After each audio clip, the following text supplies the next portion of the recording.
لا تعبدون إلا الله وبالوالدين إحسانا وذي القربى واليتامى والمساكين وقولوا للناس حسنا وأقيموا الصلاة وآتوا الزكاة ثم توليتم إلا قليلا منكم وأنتم معرضون صدق اللہ العلی العظیم وصدق رسولہ النبی الکریم.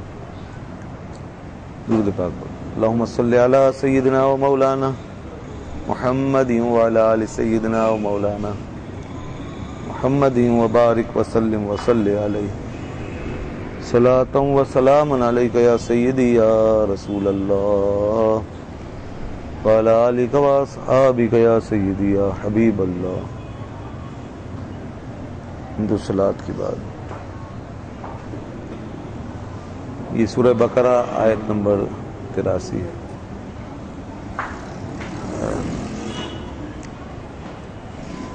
اس سے قبل ہم نے اسی آیت کے بارے میں کچھ سماعت کیا تھا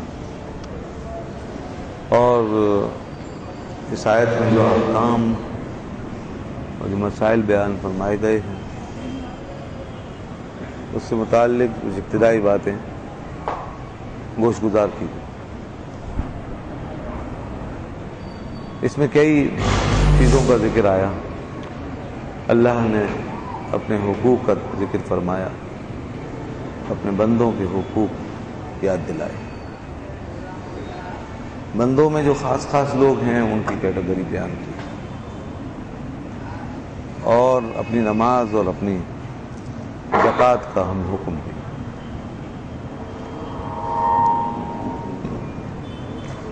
تو سب سے پہلے جو چیز بیان کی گئی تھی جیسا کہ میں نے عرض کیا بنی اسرائیل کے حوالے سے، بنی اسرائیل سے کام لیا گیا تھا یہ اور ان کو پابند کیا گیا کہ اللہ کی عبادت کرو گے اور اس کے سوا کسی کی عبادت نہیں کرو گے. تو یہاں سے توحید کا جو ہے عقیدہ پتہ چلا اور ظاہر ہے کہ سب سے پہلی چیز ایمان توحید ہے، رسالت ہے، آخرت. تو یہ کوئی ایمان کا بیان،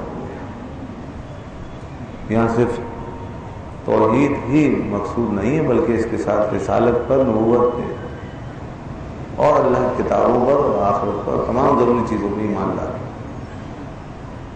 اور پھر اس کے بعد بندوں کے حقوق کا خیال کرنا. اب اس میں سب سے پہلے جن کا مقام مرتبہ ہے وہ والدین.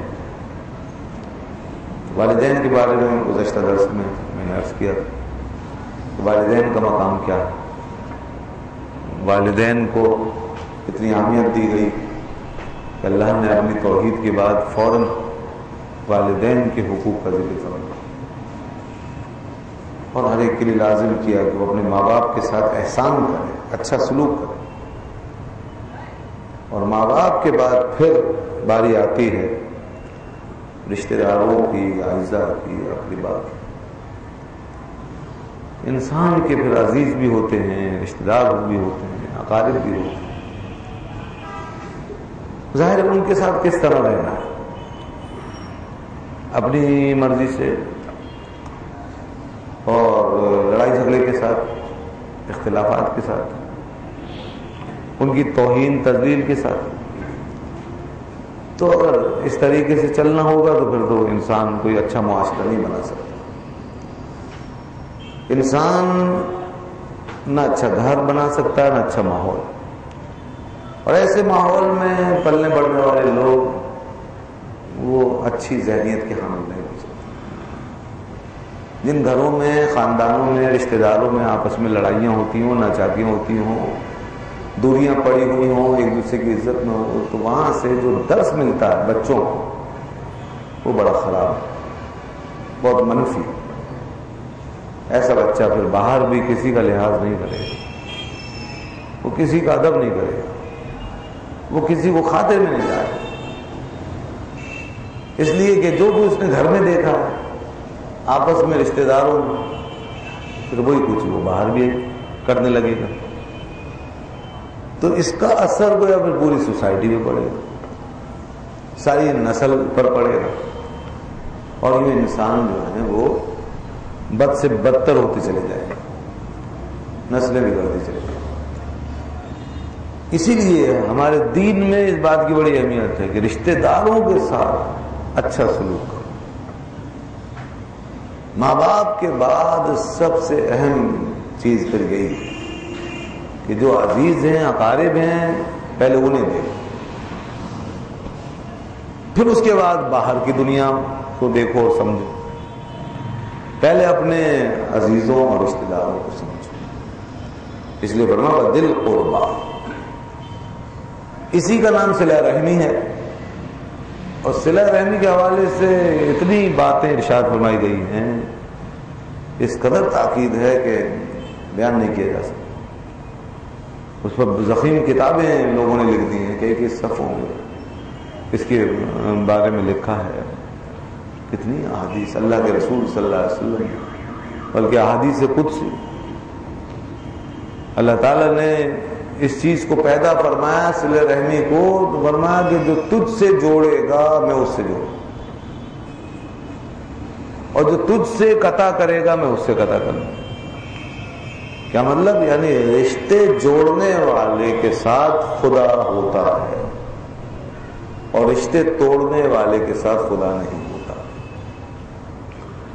جو اپنے عزیزوں رشتہ داروں کے ساتھ مل کے چلتا ہے، اللہ تعالیٰ اس کے ساتھ مل جاتا ہے، یعنی اس کی رحمت، اور جو ان سے الگ ہو کے چلتا ہے تو اللہ تعالیٰ بھی اس سے الگ ہو جاتا ہے۔ اب بتائیے گا، اسی لیے دیکھیں نا آپ کہ ہمیں نہ ایسی عبادت کا حکم، نہ ایسے چلوں کا، نہ ایسے مجاہدوں کا، نہ ایسی ریاضت۔ فرمایا لا رہبانیت فی الاسلام، اسلام میں رہبانیت نہیں۔ رہبانیت اسی چیز کا نام ہے، سب سے الگ ہو کر، جدا ہو کے، تعلقات ختم کر کے آپ ایک طرف بیٹھ گئے۔ اب آپ نہ کسی کا حق ادا کرنا چاہتے ہیں، نہ کسی ملنا چاہتے ہیں، نہ کسی سے محبت اور پیار کی بات کرنا چاہتے ہیں، آپ نے بالکل اپنے آپ کو الگ تھلگ کر لیا، اور لوگوں کے حقوق، ان کی ضرورتیں، احتیاجیں پڑی ہوئی۔ تو یاد رہے کہ اللہ کی عبادت و بندگی کے ساتھ ساتھ اپنے رشتہ داروں سے ملنا، ان کے حقوق ادا کرنا، ان کے کام آنا، ان کی ضرورت کو پورا کرنا، یہ بھی بڑے اجر و ثواب کا کام ہے۔ اس میں بھی اللہ نے بڑا اجر اور بڑا ثواب رکھا۔ آقا نامدار صلی اللہ علیہ وسلم فرمایا میرے رب نے مجھے 9 باتوں کا حکم دیا، امرنی ربی بتسع، مجھے میرے رب نے 9 باتوں کا حکم دیا ہے۔ خشیت اللہ فی السر والعلانیہ، پہلی بات یہ کہ میں تنہائی میں اور لوگوں کے سامنے اللہ سے ڈرتا رہا، یہ بڑے کام کی بات ہے، ان کو ذہن میں بٹھا لیجیے۔ خشیت اللہ فی السر والعلانیہ، تنہائی میں اور لوگوں کے درمیان اللہ سے ڈرنا۔ والقصد فی الفقر والغنى، اور میں فقر میں اور غنا میں، فقیری میں، تنگ دستی میں اور تونگری میں آنا روی سے درمیان رفتار سے چلوں، یعنی نہ فضول خرچی کروں، نہ اسراف، اور نہ روک لوں کہ ضرورت پڑی رہ جائے، بلکہ ضرورت کے مطابق خرچ کروں، چاہے میں تنگ دست ہوں یا فراخ دست، فقر ہو یا غنا۔ کتنی زبردست تعلیم ہے، ذرا غور کریں۔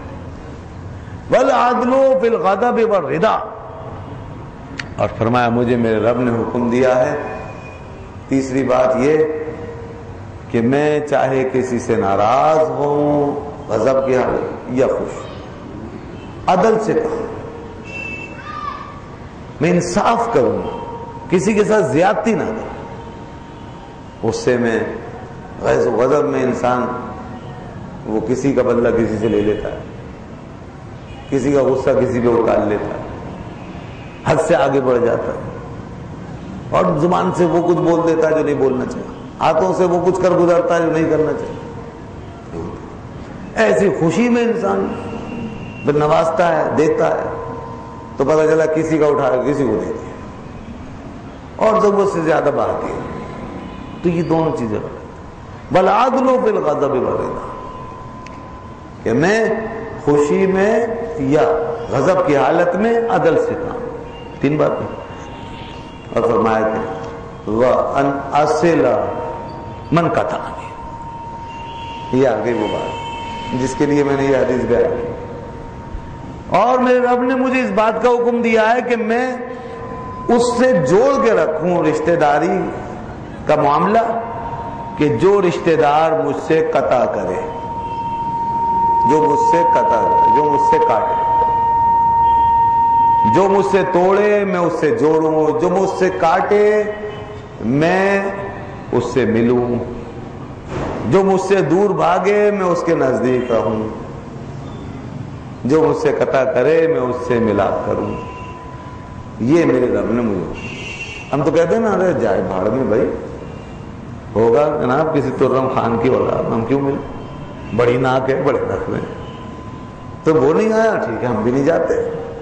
اس نے بات نہیں کی ہم بھی نہیں کرتے، اچھا اس نے ایسے بات کی ہم بھی ٹھیک ہے دیکھ لیں گے، ہمارے بھی ماشاءاللہ بڑے بھاگ ہیں، ہم بھی بڑے باپ کی اولاد ہیں۔ یہ ہمارے بتائیے، ہر آدمی تکبر کی چوٹی پہ بیٹھا رہتا ہے اور سر اس کا آسمان میں، تو کوئی نیچے آنے کی تیاری نہیں۔ تو ایسی صورت میں راہ میں ہم ملیں، کہاں بزم میں وہ بلائیں، وہ حال ہے، نہ وہ بلاتے ہیں نہ ہم جاتے ہیں، نہ وہ آتے ہیں نہ ہم جاتے ہیں، ایسے ہی رشتہ داریاں ٹوٹتی چلی جاتی ہیں، ختم ہو جاتی ہیں۔ تو یہ غلط ہے، یہ اسلامی طریقہ نہیں ہے، کوئی بات نہیں۔ یہاں تو حکم دیکھیے آپ کتنا آگے جا کر فرمایا کہ اگر کاٹے بھی نہ کوئی، تم سے رشتہ کاٹے توڑے، تم اسے جوڑو، تم اس سے ملو۔ تو لوگ تو بغیر کاٹے ہی کاٹ لیتے ہیں، بغیر توڑے توڑ لیتے ہیں، یہاں تو یہ بھی ہوگا۔ تو اتنا بڑا ظرف ہے کسی کے اندر جو اس حدیث پہ چلے اور اپنے تکبر کو، اپنی انا کو، اپنی ذات کو تھوڑی دیر کے لیے بھلا دے اور اپنے آقا کے فرمان کو سامنے رکھ کر کے چلو جی ٹھیک ہے کوئی بات نہیں، اس نے ایسا کیا ہم وہ کریں گے جو ہمارے نبی نے فرمایا۔ یہاں دینداری بھی ہمیں نہیں روک پاتی اور نہیں سنبھال پاتی ہے، بعض اوقات ہم بڑے نمازی، بڑے پرہیزگار، بڑے دیندار سب کچھ ہوتے ہیں، مگر جب یہ رشتہ داریوں کا معاملہ آتا ہے تو شیطان ایسی مار مارتا ہے کہ اچھے خاصے لوگ جو ہیں وہ سب بلا دیتے ہیں، پھر وہ آگے بڑھ بڑھ کے جناب اپنی شیخی، اپنی آنا کی تسکین کا سامان کرتے ہیں، اور پھر ملنے ملانے کو اپنے لیے وہ گویا کہ توہین سمجھتے ہیں، کسر شان سے۔ تو فرمایا ان اصلا من قطعنی، مجھے میرے رب نے حکم دیا ہے کہ میں اس سے جوڑوں، ملوں جو مجھ سے توڑے اور جدا ہو۔ اور فرمایا وَعَافُوَ أَمَّنْ ظَلَمَنِي، اور میرے رب نے مجھے اس بات کا حکم دیا ہے کہ میں اس سے درگزر کروں جو مجھ پہ ظلم کرے، جو میرے ساتھ زیادتی کرے، ظلم کرے۔ اور فرمایا کہ وَأُوتِيَ مَنْ حَرَمَ، اور میرے رب نے مجھے اس بات کا حکم دیا ہے کہ میں اسے عطا کروں جو مجھے محروم کرے، جو مجھے نہ دے میں اسے دے دوں۔ سبحان اللہ، یہ اخلاقیات کی بلند ترین سطح ہے۔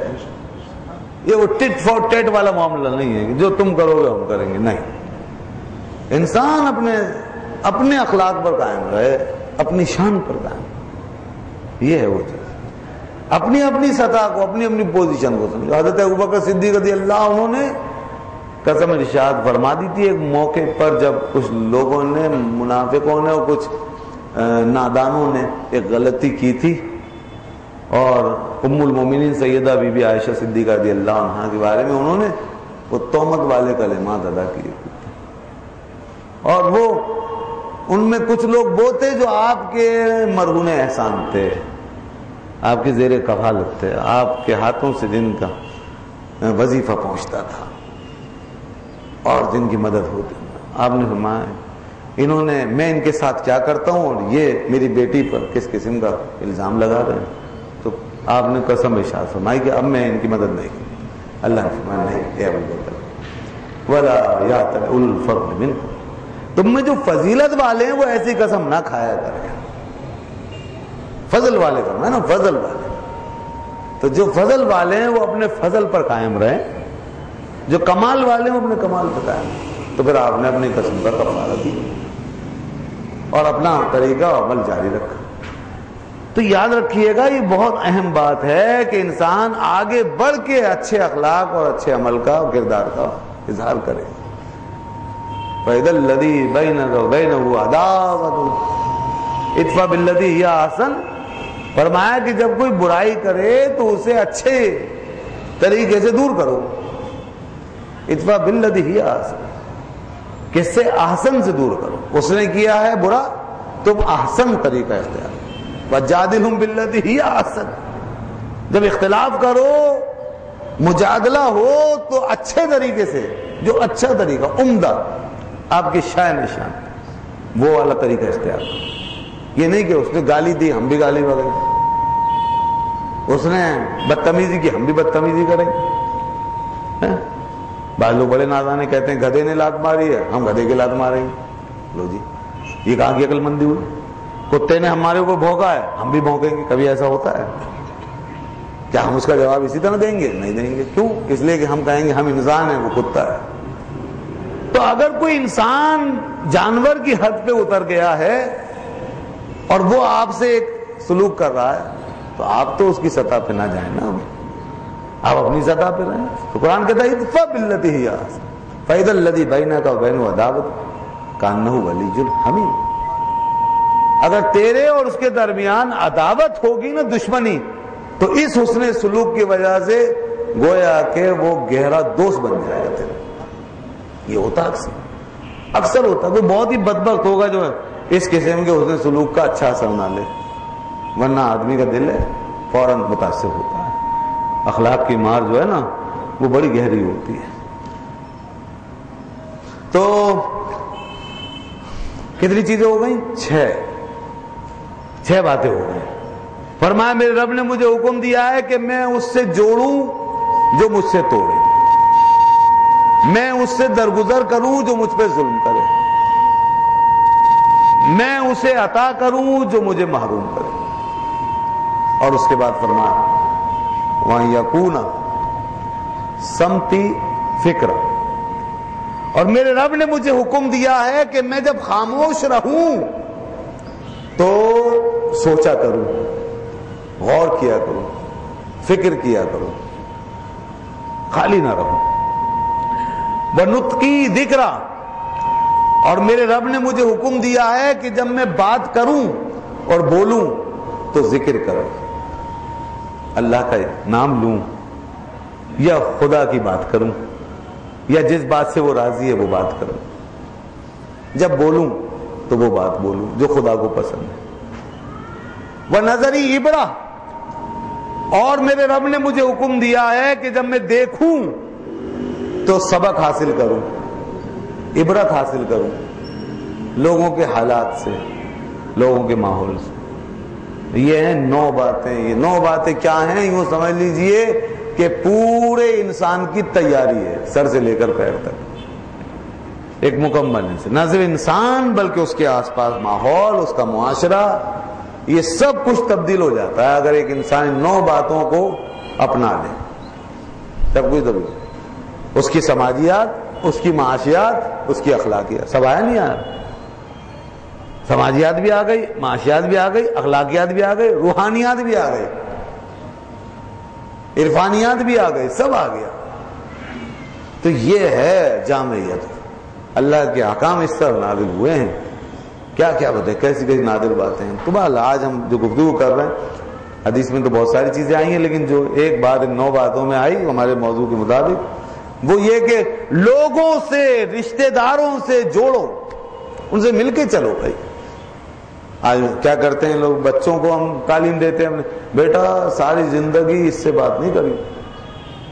ہاں اب دیکھیے سگے رشتہ داروں کے لیے ہم تعلیم دے رہے ہیں بچوں کو. مائیں سکھا رہی ہیں، باپ سکھا رہا ہے، گھر کے بڑے سکھا رہے ہیں، نہیں اس کے گھر میں مت جائے، اور بات کچھ بھی نہیں. اور یہ شرعی بنیاد پہ نہیں ہوتا اکثر لوگ، سب ذاتی اور نفسانی، سب لین دین کا چکر ہوتا ہے بس، اور ناک واک کا چکر ہوتا ہے بس. ہاں یہ اپنی غیرت عزت یہ جو ہم نے بنا رکھی ہوتی ہے اس کے مسئلے ہوتے ہیں. واہ بیٹا کبھی مت اس کی طرف دیکھیو بھی مت, کبھی اس طرف سے گزری ہو نہیں. کس کے لیے کہہ رہے ہیں؟ سگے بھائی, سگی بہن, سگے چچا, سگے تایا, سگے ماموں, سگے عزیزوں کے لیے کہہ رہے ہیں آپس میں. تو یہ بہت بڑی لعنت ہے. یہ آپ اللہ کی رحمتیں اپنے سے کاٹ کر اپنی نسلوں کو بھی گویا اللہ کی رحمتوں سے الگ کرنے کا انتظام کر رہے ہیں کہ نہ ہم خدا کی رحمت کے قریب گئے نہ تم جانا, نعوذ باللہ. اسی لیے تو آج ہماری پھٹکار پڑتی ہے گھروں میں, معاشرے میں. اسی لیے تو بے برکتی ہے, اس لیے نحوست ہے. یہ ہمیں بتایا گیا کہ اللہ فرما رہا ہے حدیث قدسی کہ جو اے رحم سے فرمایا, جو اس رشتے کو کہتے ہیں جو تجھ سے جوڑے گا میں اس سے جوڑوں. کیسے ہم اس کے قریب کیسے ہو سکتے ہیں, مجھے بتائیے. اس لیے بہت اہم معاملہ ہے. اس لیے ہمیں ذرا سا یہ سمجھنا چاہیے کہ ہم آپس میں دور ہو رہے ہیں تو کس بنیاد پہ دور ہو رہے ہیں؟ ذاتی وجوہات نکال کے پھینک دیں, دنیاوی مسائل, آپس کے اختلافات, جھگڑے, ان سب کو اٹھا کے ایک طرف ڈال دیں. صرف ایک بنیاد رکھیں, یہ دیکھیں کہ شریعت مطہرہ کے حوالے سے کیا یہ تقاضا ہوتا ہے کہ فلاں کا بائیکاٹ کیا جائے, فلاں سے الگ رہا جائے. بس اس طور پر اگر کسی کا مطمع نظر بن گیا ہے, کسی کا زاویہ نگاہ بن گیا ہے, تو اس بنیاد پر کہ بھئی اگر وہ یہ دیکھتا ہے کہ مثال کے طور پر رشتہ داروں میں گھلنے ملنے, آنے جانے اور ان کے ساتھ میل ملاپ رکھنے سے میرے دین کو نقصان پہنچ رہا ہے, میرے گھر کا ماحول خراب ہو رہا ہے جو میں نے دینی ماحول بنایا ہوا ہے, اور مجھے جو ہے وہ روکا جاتا ہے کہ دین پر چلنے سے, تو پھر ٹھیک ہے, پھر ذرا بچ کے چلے آدمی. ایسی شادیاں, منگنیاں, ایسے پروگرام, ایسی محفلیں جہاں پر برائیاں ہوں اور آپ کو وہاں دعوت دی گئی, آپ چاہیں تو وہاں ان جگہوں کا بائیکاٹ کر سکتے, نہ جائیں.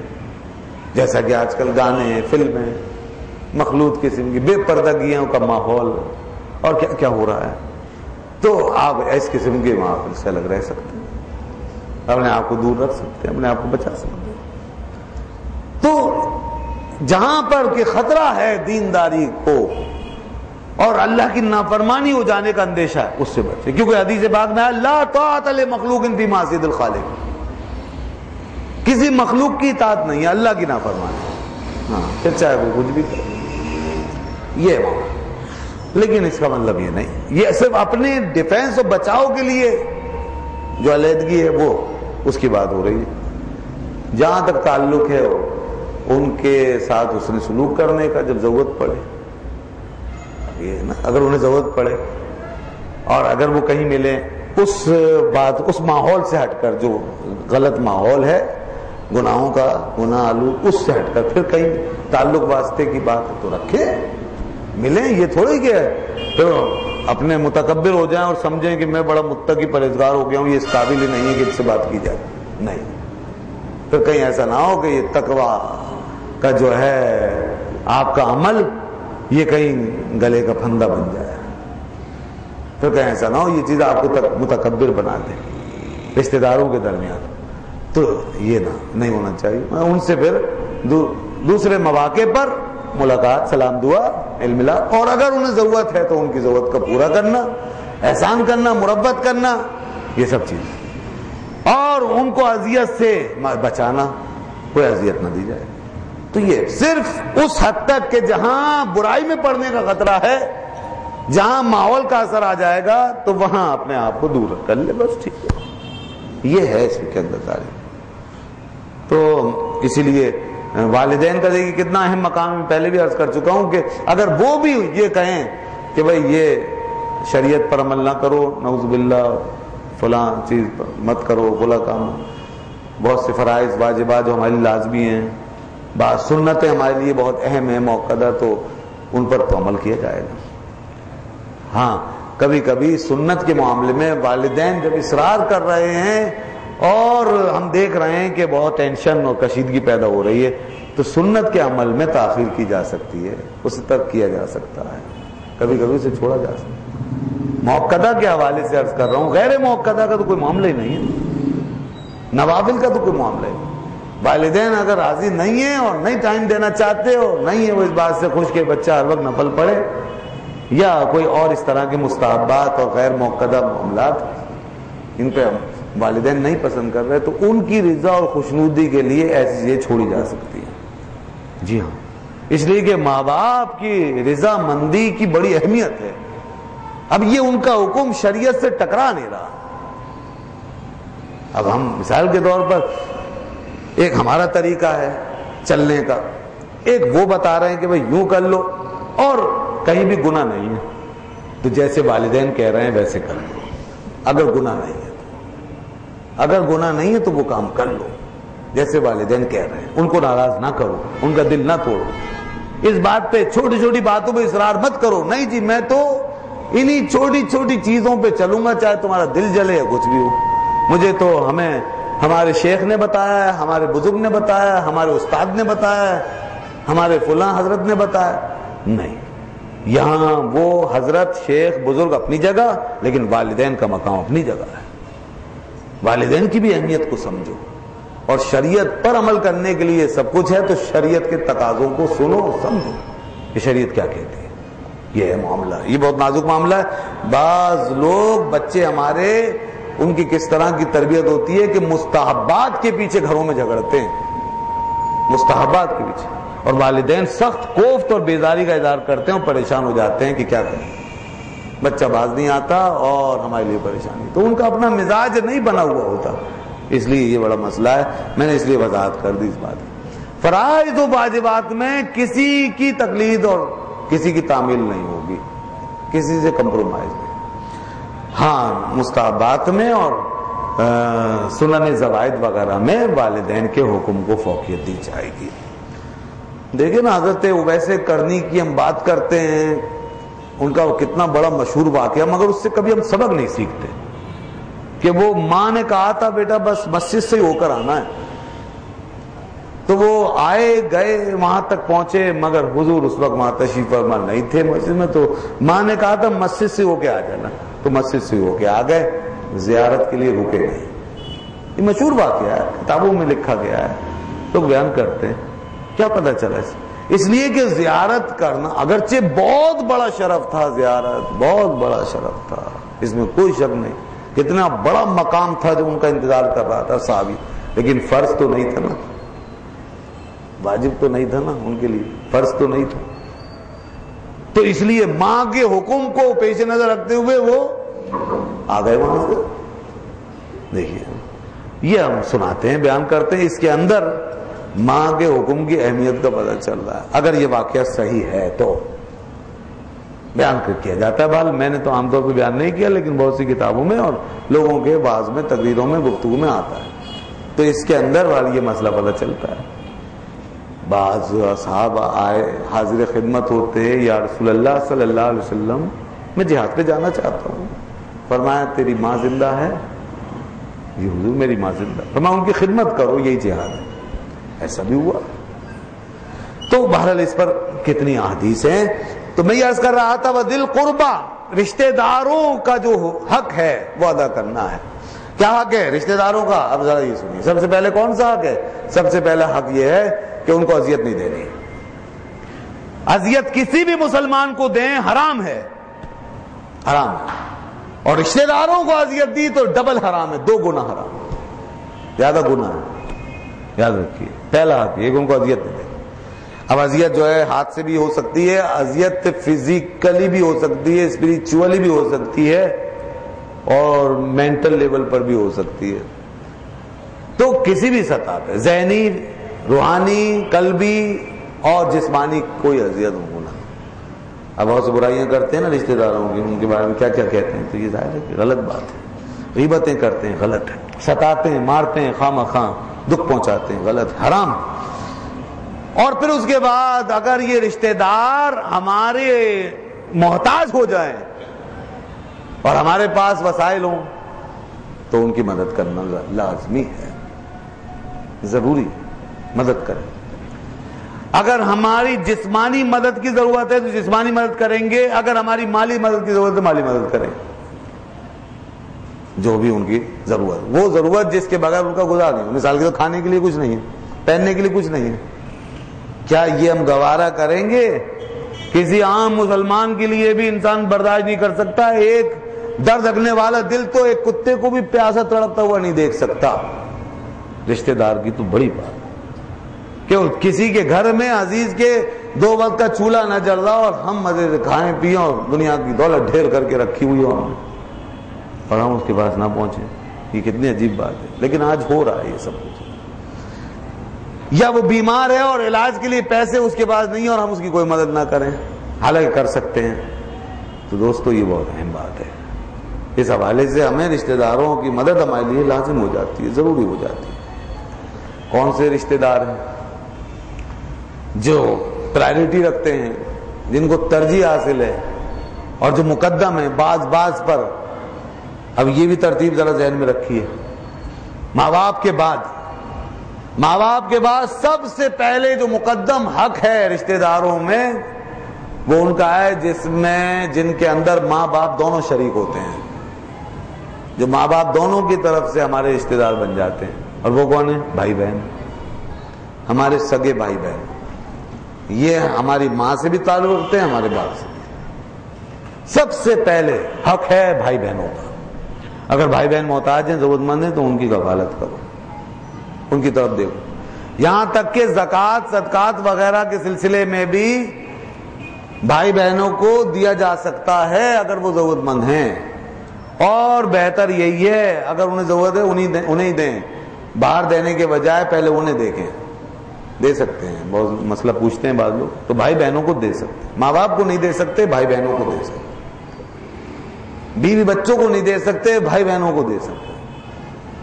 اگر وہ جوان ہو گئے ہیں, ان کی ضرورت ہے اور وہ ان کے سر پہ کوئی ہاتھ رکھنے والا نہیں ہے اور وہ محتاج ہیں, تو انہیں دیں.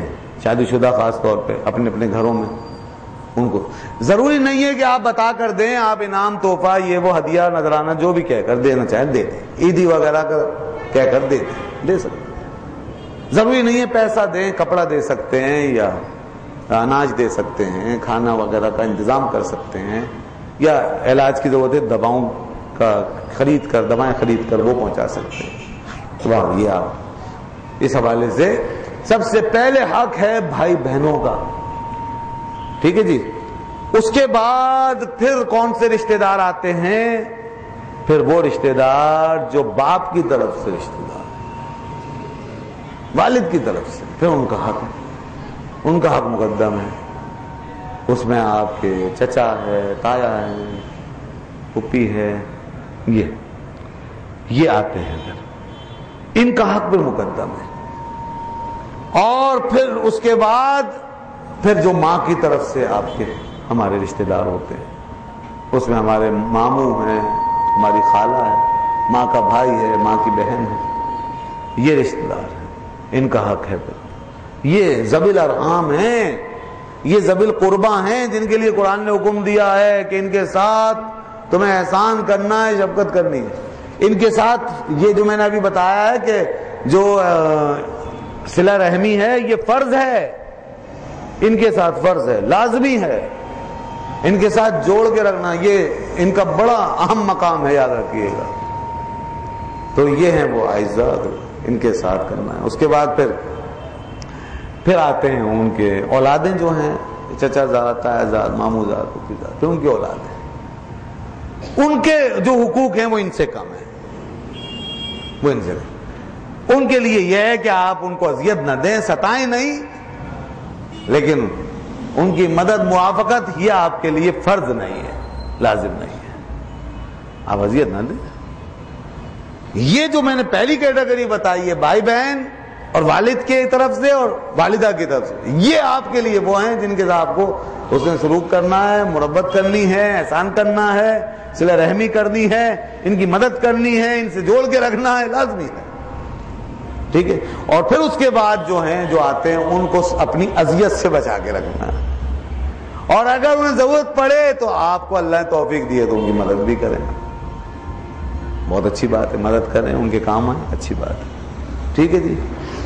یہ ہے رشتہ داری. پھر اس کے بعد والیتاما والمساکین, اور فرمائے یتیموں کے ساتھ حسن سلوک. پھر باہر آ جائیے, معاشرے میں دیکھیے اپنے آس پاس, یتیم کون ہوتا ہے؟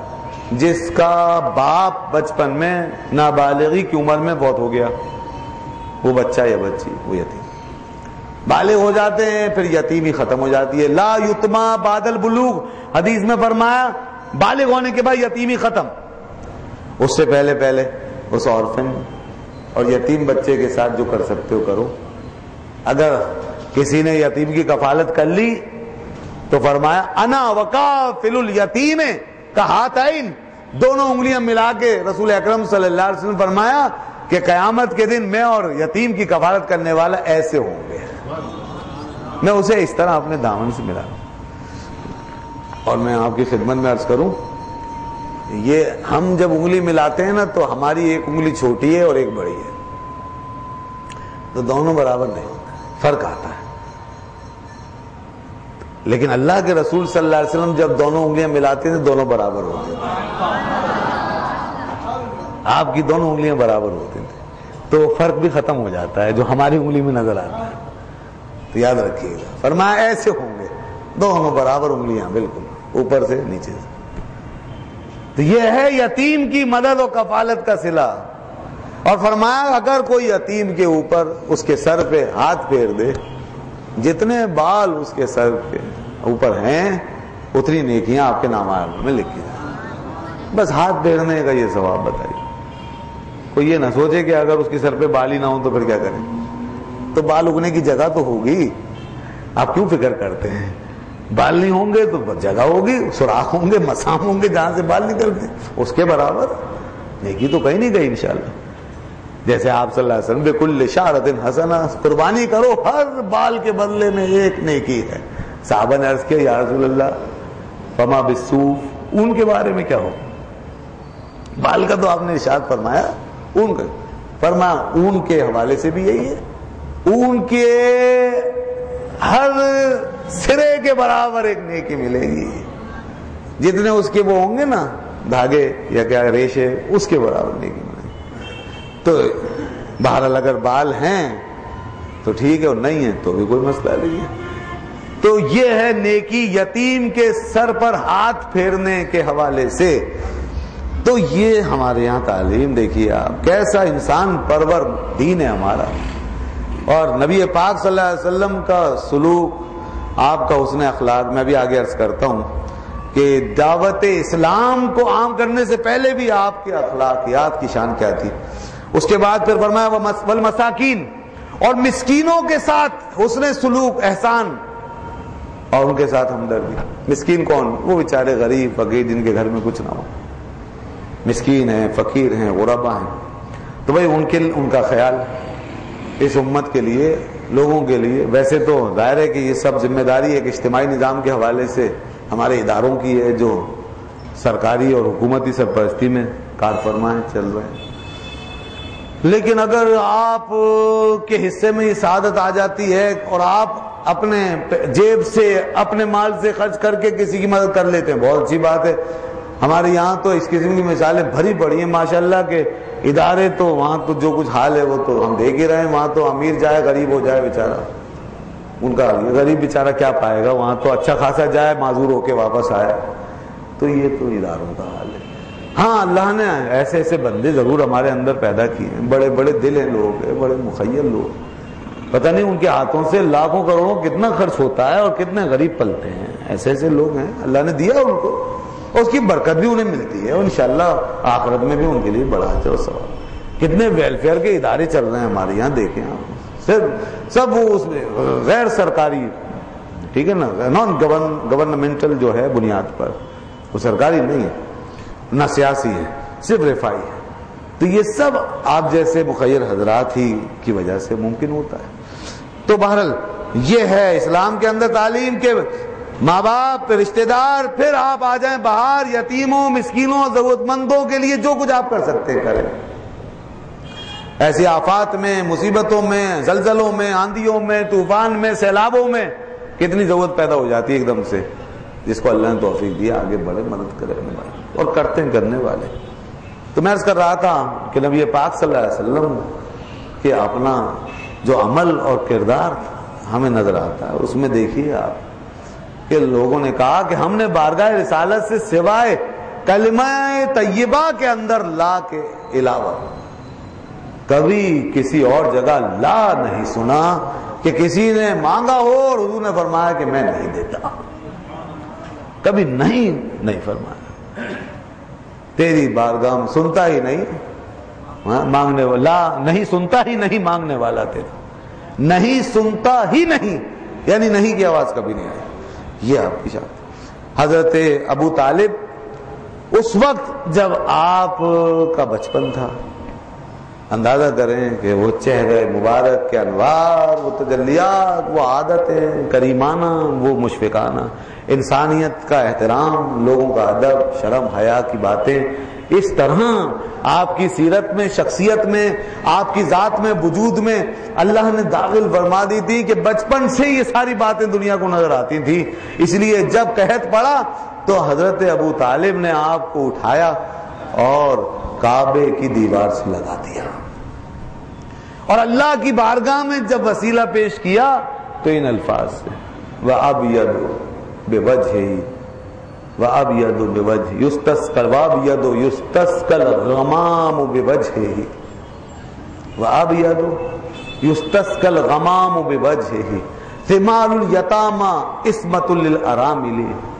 ابو طالب کہہ رہے تھے کہ یہ سفید روح چمکتا ہوا بچہ, یہ سفید روح چمکتا ہوا بچہ بابرکت, جس کے چہرے کی رانائیوں سے ہم بارش طلب کر رہے ہیں, اللہ جس کے چہرے کی دلکشی اور جاذبیت سے اور جس کے چہرے کی تجلیات سے بارش مانگتے ہیں. اس کے اوصاف یہ ہیں فمال الیتامى عصمۃ للارامل. اب بتائیے یہ بات بچپن میں کہی جا رہی ہے, یہ یتیموں کا ملجا اور ماوا ہے اور بیواؤں کا سہارا ہے. بتائیے وہ کیا اوصاف تھے, وہ کیا خوبیاں تھیں. تو بھائی یہ چیزیں بچپن میں نظر آ جاتی ہیں, سعادت کے آثار. تو آج ہم اپنے بچوں کے اندر ایسی چیزیں پاتے ہیں یا نہیں؟ اور کیجیے, کیا ہمارا بچہ بڑا ہو کر اس سمت میں جا رہا ہے کہ اس امت کے غریبوں کو سہارا دے سکے, قوم کی دستگیری کر سکے, لوگوں کے کام آ سکے؟ تو بہرحال وہاں تو مقام نبوت ہے, اس مقام کی تو بات ہی اور ہے, مگر ہمارے لیے ہر بات میں سبق اور درس موجود ہے. تو ثمال الیتامى عصمۃ للارامل, کہ یتیموں کا ملجا و ماوا اور بیواؤں کا سہارا. یہ بچہ جس کو اے رب ارباب میں تیری حضور میں پیش کر رہا ہوں. پھر بارش ہو گئی, یہ وسیلہ گیا اور بارش ہو گئی. سبحان اللہ. یہ بات ہے, ان کا بھی عقیدہ تھا کہ آپ کے وسیلے سے بارش ہو. تو دوستو وہ کیا دیکھتے تھے؟ انہوں نے نبوت نہیں, رسالت نہیں, ایسا کچھ نہیں دیکھا. انہیں نہیں پتا کہ یہاں نبوت بھی ہے, رسالت بھی ہے. یہ تو بعد میں 40 سال کے بعد انہوں نے جو کچھ دیکھا ہے وہ چہرے کی تجلیاں دیکھی ہیں, وہ آپ کی شرافت و سعادت کے آثار دیکھیں, وہ آپ کے اندر چھپے ہوئے جوہر جواہر کا مشاہدہ کیا ہے, وہ آپ کے اندر جو سعادتیں پنہاں تھیں اس کا مطالعہ کیا. یہ چیزیں شخصیت کے خلد و خال, اس سے انہوں نے اندازہ لگایا. اسی لیے تو خطبہ نکاح میں حضرت ابو طالب یہ کہتے تھے کہ آج میں اس شخص کا خطبہ پڑھ رہا ہوں جس کا نام پوری دنیا میں چھا جائے گا. اور اسی لیے تو بی بی آمنہ نے جہاں بلب ہوتے ہوئے یہ فرمایا تھا کہ میرے بیٹے میں دنیا سے جا رہی ہوں مگر تیرا نام ہمیشہ باقی رہے گا. یہی تو وہ آثار تھے جو نظر آتے تھے کہ یہ بچہ ضائع نہیں ہوگا, اس کا نام کبھی ڈوبے گا نہیں, یہ تو دنیا کو تیرا کر جائے گا. تو یہ چیزیں نظر آتی تھی. تو آثار نظر آتے ہیں, علامتیں نظر آتی ہیں, اور اس ذات کے آثار سبحان اللہ کیا بات ہے. اس لیے چہرہ دیکھ کر لوگ یہ فیصلہ کرنے پہ مجبور ہو جاتے تھے کہ ہذا لیس بوجہ کاذب, یہ جھوٹا چہرہ ہو ہی نہیں سکتا, یہ چہرہ جھوٹ بول ہی نہیں سکتا. یہ تھی شان. تو بہرحال میں عرض کر رہا تھا کہ اسلام کی غریب پروری دیکھیں اور انسانیت کے اوپر پھیلی ہوئی اسلام کی شفقت بھری چھاؤں دیکھیں, اور یہ سایہ فگن ذرا اسلام کی تعلیم دیکھیں کہ جس کے دامن میں اپنے بھی پرائے بھی سب سما گئے اور انسان کو انسان پرور بنا دیا، انسان کو انسان پرور بنا دیا۔ یہ ہے اسلام کا سب سے بڑا اعزاز اور انقلاب۔ سب سے اچھا نظام وہ ہے جس میں انسان انسان پرور ہو جائے۔ خدا کے بندے ہیں ہزاروں، بنوں میں پھرتے ہیں مارے مارے، میں اس کا بندہ بنوں گا جس کو خدا کے بندوں سے پیار ہوگا۔ اصل چیز یہ ہے انسان انسان کا محافظ ہو جائے۔ اور پھر اس کے بعد اب یہ تو ہو گئے نا مخصوص کیٹیگری کے لوگ، یتیم مسکین وغیرہ وغیرہ۔ عام لوگ ان کے لیے کیا کریں آپ؟ تو فرمایا ان کے لیے تمہارے خزانے چونکہ کافی نہیں ہو سکتے، اور سب تک تم باقاعدہ فیس ٹو فیس نہیں پہنچ سکتے، اور سب کی اعانت و مدد تمہارے بس کی بات نہیں، لہذا تم کم از کم یہ تو کر سکتے ہو وَقُولُوا لِلنَّاسِ حُسْنًا، جس سے ملو، جو تمہارے پاس آئے، جس تک تمہاری بات جائے تو اچھی بات ان تک منتقل کرو، اچھا پیغام پہنچاؤ، اچھی بات کرو، میٹھی اور دل آویز بات ان سے کرو، جس میں شکر ہو، شکر ہو، جس کے اندر نرمی ہو، ملائمت ہو، پیار ہو، محبت ہو۔ ایسی باتیں تم سب سے کر سکتے ہو نا، تو اپنی زبان کو سختی سے، شدت سے، غلظت سے بچاؤ۔ فرمایا فَبِمَا رَحْمَةٍ مِّنَ اللَّهِ لِنْتَ لَهُمْ، اے حبیب اللہ کی آپ پر یہ خاص رحمت و عنایت ہے کہ آپ لوگوں کے لیے نرم ہو گئے ہیں۔ وَلَوْ كُنْتَ فَظًّا غَلِيظَ الْقَلْبِ وَلَوْ كُنْتَ فَظًّا غَلِيظَ الْقَلْبِ لَانفَضُّوا مِنْ حَوْلِكَ، اگر آپ زبان کے سخت اور دل کے کج ہوتے تو یہ سب لوگ آپ کے پاس سے چھٹ جاتے۔ تو اس لیے فرمایا کہ وَقُولُوا لِلنَّاسِ حُسْنًا، لوگوں سے اچھی بات کرو۔ ہاں کہیں ایسا بھی ہے کہ ضرورتاً اگر سخت کوئی بات کی جائے، ضرورتاً کہ جس کے اندر بد تہذیبی بدتمیزی نہ ہو، تو وہاں اس حد تک اجازت ہے اور وہ اس آیت کے خلاف نہیں، ضرورت کے مطابق۔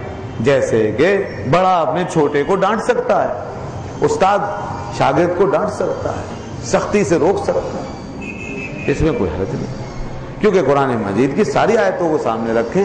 یہاں عام حالات میں فرمایا کہ اچھی باتیں کیے جاؤ، نرم نرم باتیں، میٹھی میٹھی باتیں، اچھی اچھی بات، لیکن جب خاص حالات ہوں تو سختی سے بھی کام لیا جائے گا، بلکہ سزا بھی دی جائے گی، زبان نہیں بلکہ ہاتھ سے بھی سزا دی جا سکتی ہے، جیسے ماں باپ اپنی اولاد کو سزا دے سکتے ہیں، استاد اپنے شاگرد کو ہاتھ سے سزا دے سکتا ہے، مگر ایک خاص حد میں اور صرف تعدیب کے لیے، سمجھانے، یہ نہیں کہ سارا دن بھر کا غصہ اتارنے کے لیے اور اس کو لال اور سرخ ٹماٹر کی طرح کر دینے کے لیے مار مار کے اس کی کھالی اتارنا، یہ نہیں کرنا چاہیے، یہ غلط ہے۔ تو اس لیے مقصد تعذیب عذاب دینا نہیں، ستانا نہیں، کیونکہ صرف ادب سکھانا ہے۔ تو یہ ہے اس کی تفصیل۔ وَقُولُوا لِلنَّاسِ حُسْنًا، لوگوں سے اچھی باتیں کرو، اپنی زبان کو صاف ستھرا رکھو۔ وَأَقِیمُوا الصَّلَاةَ، اور پھر اس کے بعد فرمایا ہے اب آ کر دیکھیے کتنا بعد میں، اب میری نماز پڑھو۔ دیکھا آپ نے حقوق العباد کی اہمیت دیکھی آپ نے۔ آج بندہ نماز پڑھ کے 2 رکعت یہ سمجھتا ہے کہ سارے بندوں کے حقوق معاف ہو گئے میرے لیے۔ میں چونکہ اب تہجد بھی پڑھتا ہوں، میں نوافل بھی پڑھتا ہوں، میں عبادتیں کرتا ہوں، میں متقی ہو گیا ہوں، لہذا میرے لیے کسی کو غور کریں کہ نماز کا ذکر بعد میں فرمایا جا رہا ہے، پہلے لوگوں کا، رشتہ داروں کا اور لوگوں کے حقوق کا ذکر کیا گیا ہے۔ تو اس کا مطلب یہ ہے کہ نماز کی ادائیگی کے ساتھ ساتھ لوگوں کے حقوق، رشتہ داروں کا معاملہ، اس کی اہمیت کو بھی سمجھا جائے، اور اس کی اہمیت کو کم نہ سمجھا جائے، بلکہ لوگوں کے معاملات میں اللہ سے ڈرے، یہ بہت اہم معاملہ ہے۔ وَآتُوا الزَّکَاۃَ، اور فرمایا زکوٰۃ ادا کرو، نماز پڑھو، نماز قائم کرو، زکوٰۃ دو۔ نماز بھی ہے، زکوٰۃ بھی ہے، بدن بھی ہے، مال بھی ہے، دونوں کو عبادت میں صرف کرنا ہے۔ اور جس طریقے سے 24 گھنٹوں کے اندر 5 وقت کی جو نمازیں ہیں وہ فرض ہیں، ایسے ہی آپ کے 100 روپے پہ 2.5 روپے کا مال فرض ہے۔ اللہ کی شان دیکھو، وہ حکم الحاکمین تھا، چاہتا تو سارا دن آپ کو اپنے سامنے کھڑا کرتا اور پھر فرماتا اب سارا مال نکال اور خرچ کر کے آ، تو کیا کرتے آپ؟ اس کا حکم جو چاہتا وہ حکم دے سکتا تھا، لیکن اس کیسا رحیم ہے، کیسا کرے۔ فرمایا 24 گھنٹوں میں صرف کتنے گھنٹے زیادہ خرچ ہوں گے 5 نمازوں میں؟ 2 گھنٹے، 2-2.5 گھنٹے. تو یہ 2-2.5 گھنٹے، چلیے 2.5 گھنٹے کا حساب کر لیں، ٹھیک ہے، اوسطاً 2.5 گھنٹے لگا لیں. 24 گھنٹوں میں 2.5 گھنٹے میری نماز کے لیے خرچ کر دو مثال کے طور پر. اگرچہ 2.5 گھنٹے نہیں، اس سے کم میں انسان فارغ ہو جاتا ہے. مجموعی طور پر لگا لیں تو چلیں 2.5 گھنٹے نماز فرض بھی سنت بھی تمام چیزیں.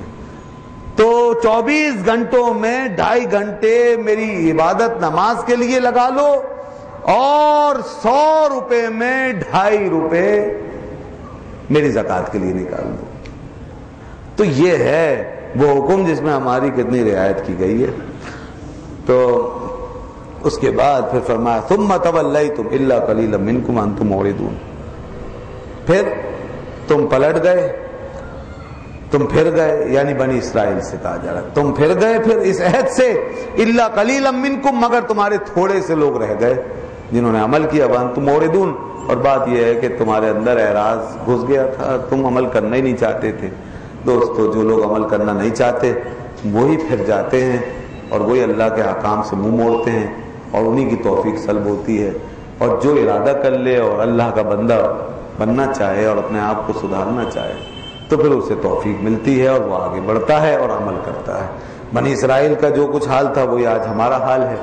ہم بھی جب اعراض کرنے پہ آ جاتے ہیں تو ہمارے لیے سارے احکام بیکار ہیں. سنا ادھر سے سنا ادھر سے نکال دیا، اور بعض دفعہ سن رہا آدمی ہنس رہا ہے مسکرا رہا ہے اور ادھر ادھر دیکھ رہا ہے اور اپنے خیالات میں ہے، اپنی دنیا میں ہے. تو بہرحال انسان جب نہیں چاہتا تو پھر اس کے ساتھ کچھ بھی ہو سکتا ہے، اور جب چاہتا ہے تو کہیں سے بھی کان پڑی آواز بھی اثر کر جاتی ہے. تو بات ساری آپ کے ہمارے چاہنے اور نہ چاہنے کی ہے.